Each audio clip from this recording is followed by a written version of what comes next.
can now we step back and ask the questions that our ancestors asked, that are asked by religions, that are asked by philosophers? Is there any meaning to all of this? Is there any reason? Can we ask the why question?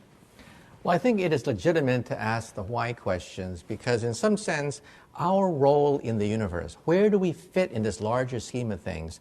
That's the ultimate goal of science itself. Now, remember that there's conflicts.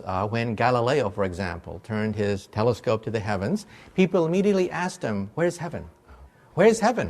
What is the purpose of life? The purpose of life is to live a good life to go to heaven. That's why we are here. That gives us meaning to praise God, to go to heaven. And they asked Galileo, where is heaven? And Galileo looked, and he looked, and we're still looking.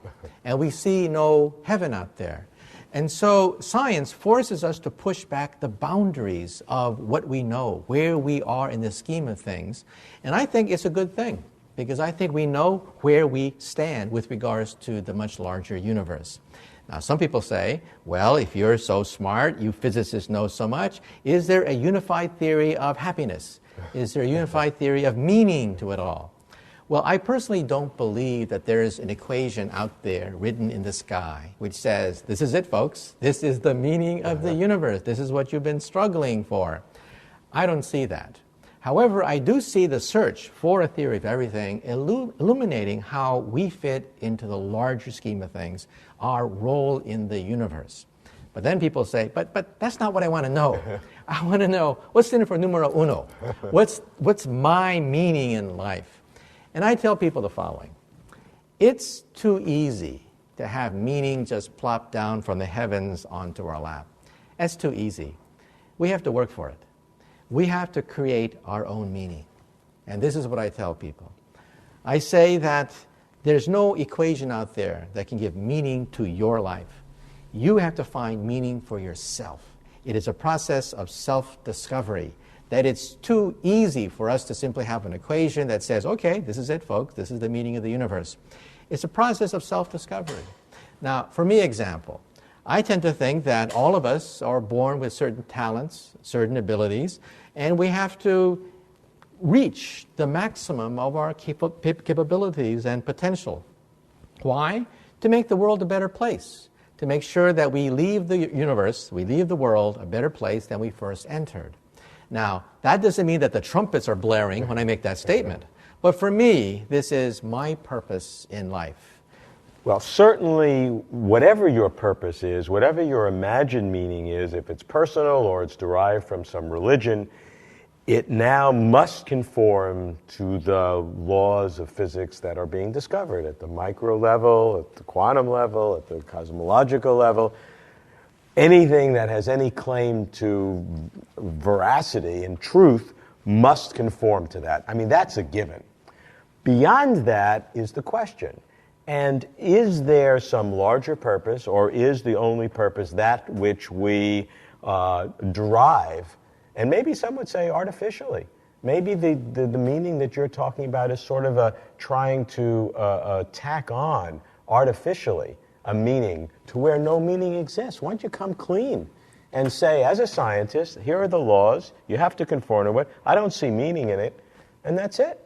Well, I think there's a spectrum of answers that you get when you interview cosmologists and theoretical physicists. On one hand, you have the people who say the universe is pointless. There is no point, dummy.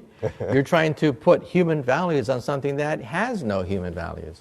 On the other hand, you will get physicists, mainly old-fashioned ones, but they say that the purpose of life is to glorify God.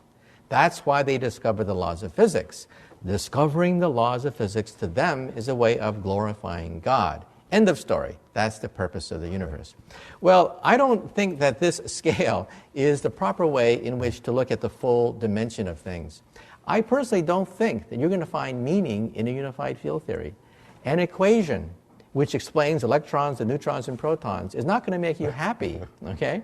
I say there is meaning in the universe. There is such a thing as meaning in the universe, but it's personally created. You have to define your own meaning. Otherwise, it's a cop-out.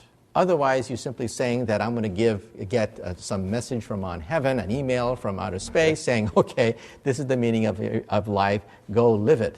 I don't believe in that. I say to people, you search for meaning. Search inside yourself, because that's where true meaning is going to be found. Because if I tell you that the meaning of life is this equation, you're not going to believe me. Okay. And it's not going to affect your life. Okay.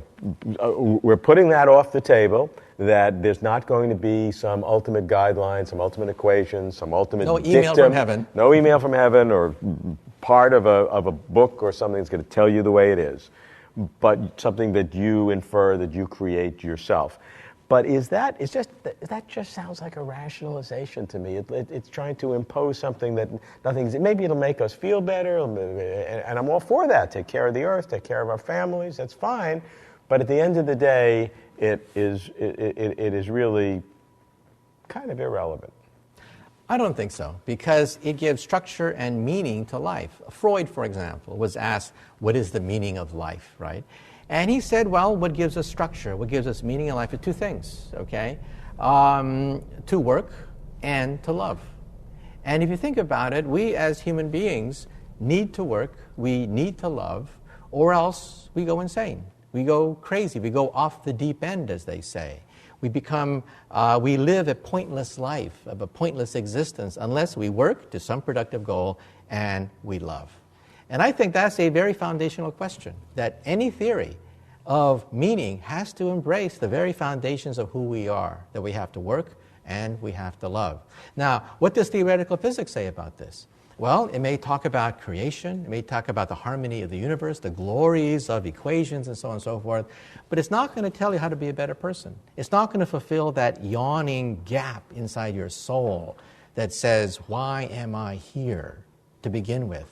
And that's why I say the process of self-discovery is the way to do it. To some people, they say, well, it's a cop-out. I want that email from heaven. Hey, it's not coming.